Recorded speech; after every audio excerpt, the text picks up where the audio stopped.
دا د ملکن درګې خرکی کلی ځوان نیازک خان دی چې د بونیر پر لور د خپل کوم کار نه بلکې د یو شاعر په تکل روانیږي او هلته به د ټولنیزو رسنیو فیسبوک لپاره یو وړه خپرونه د وصال مازیګر په نوم ریکارډ کړي. نیازک له تیرو 2 کلونو راهیسې د خیبر پښتونخوا او قبایلي سیمو په هغه شاعرانو پسې ګرځېدلی چې ډېر کم خلک یې پیژني. د ده په وینا چې دا ټولې سفر یې پر خپل موټر سایکل کړي دي.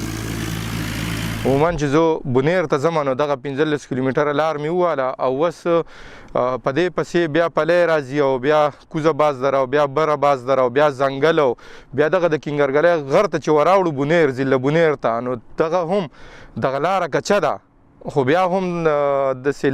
12 کیلومتره 15 کیلومتره لار ماته اوس هم پاتې ده. نیازک بونیر ته د رسیدو سره سم هلته د یو ځایي شاعر مختار حیران سره د وصال مازیګر خپرونه جوړوي او بیا به د فیسبوک له لارې خپروي.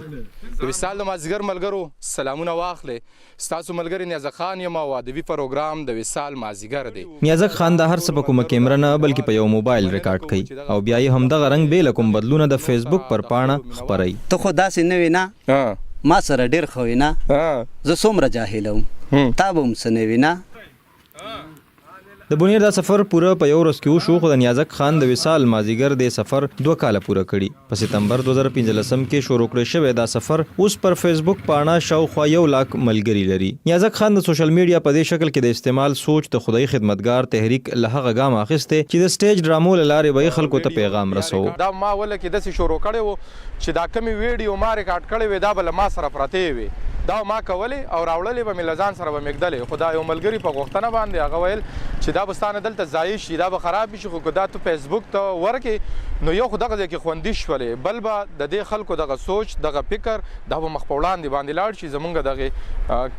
کم پښتانه رونه چې دي هغه که په وطن کې دي که په بهر دي هغوی به له دې سره نور هم آشنا شي. محبت خو د وزګارو خلکو کار دی. لیکوالان او شاعران د نیازک خان دغه هڅو ته درانه ګوري او وایي که داسې یو څو کسان نور راوچت شي نو د پښتو ادب او ژبې لپاره ډېرې ګټې راوړی شي. شعور راغی په ډېرو خلکو کې د اوسه پورې به شاعرانو ته خلکو په عجیبه عجیبه نظر کتل عجیبه عجیبه خبرې به پسې کېدې چې یاره شاعران دا دي او هغه دي خو چې داسې خلک را پیدا شو نو اوس هر سړی شعر ته غوږ دی چې او په شعر کې څه شته. زما شاعران ملګري دي خفه کېږي نه سره زمونږ خواهش دا چې مونږ یو کلام ولیکو نو چې یاره دا زمونږ سره څوک واوري او د چا سره شریک کړو زمونږ زیات خواهش دا خو نیازک په هغه خلکو کې دی چې دی پردی ښه شاعري چېرته کې هم واوري او هغه که د غره په سر ومي نو د ده بیا دا بېقراري ده ما ته پته دغه بېقراري ما لیدلې ده چې هغه دی د خلکو سره شریکول غواړي. که داسې نور خلک پیدا شو نو دا به د پښتو دپاره ډېره ګټوره خبرې او ډېره ګټه پښتو ته ورسي. نیازک له ځوانانو دا هیله لري چې لکه څنګه په 2 کاله کې هغه په لکونو خلکو ته د ورکو او نوو شاعرانو پیغامونه ورسول همداسې د شعور بیدارولو لپاره باید ټولنیزې رسنۍ وکاروي. نیازک خان چې په خپل یو شاعر لیکوال دی خو هغه په دغه خپرونو کې خپل شعرونه ډېر کم ویلي او وایي چې باید خپل اتلان او لیکوالان په ژوندوني وپېژنو. د بل ملګري د تک پورې خپل ملګري نیازک خان له ورکې اجازت چې هر ځای الله مو ښاد آباد لره د لوی الله په امان.